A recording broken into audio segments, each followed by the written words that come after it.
ጨጓራዬንም ጎደኝ ተቆ በጊዜ ነው ያቆምሽው አንቺ? አወጣላችሁ የምጠጣው። አሁን ጥያቄ ቡና ስትጠጡ ማለት ነው የሰው ስም የምታነሳው ማን ነች? ሁሉም ያነሳሉ። አንቺም ጭምር ማለት ነው።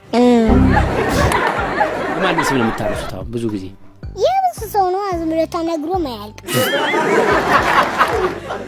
እና አሁን የሰው ስም ሲነሳ አንቺ አብረሽ ታነሳለሽ?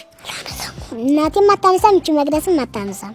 እንዴ እቺ መቅደስ ከእናንተ ነው እንዴ መጣች? አይደለም አዲስ አበባ ናት። አዎ ነች እኮ ታስታውቃለች። የአዲስ አበባ ልጅ ናት፣ ታስታውቃለች። ቆንጆ ናት።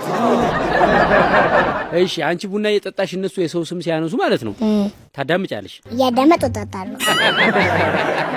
ደስ ይላል ወሬው? ጣፍጣል ወሬው። ከቡናውና ከወሬው የት ይጣፍጣል? ወሬው ጣፍጣል። አና ሻይ አይደለ ውሃ ወተት ነው እንጂ ወጣ እንዲያውም እንደገና የተሽደሰ ይለኝ ወተት እንደገና። ቆይ አንቺ ቡና አድገሽ ነው ትልቅ ሰው ሆነሽ ነው? ትልቅ ሰው ሆኜ አረቄት አቆምሽ ድሮ? አረቄ አቁመሽ አሁን ጠላና ቡናሽን ነው የምትኮመኮሚ? እኔ አረቄ አልወድም። ጠላስ? ጠላም ለበዓል ከተጠመቀ ብቻ ነው የምጠጣው፣ ከዛ ውጭ አልጠጣም። ቡናስ? ቡና ጭራሽ አልጠጣም። ምንድነው 20 ምናምን አመት አለፈኝ። ቡናው ላይ እንተማመን። አሁን እኔ ማቀው ለጤናቸው ለልጆች ጠቃሚ የሆነው ወተት፣ ሻይ፣ ውሃ ነው። ቡናና ጠላ ለልጆች በጣም አደገኛ ነው። አንደኛ ጠላ በልጅነት ሻውን ከጀመርሽ እኮ በኋላ አንቃራሪ ነው የምትሆኚው። ሳርግ ነው? አዎ ሰካራም አይደለም። አይ አሁን ከጀመርሽ እኮ ሱስ ይሆንብሻል።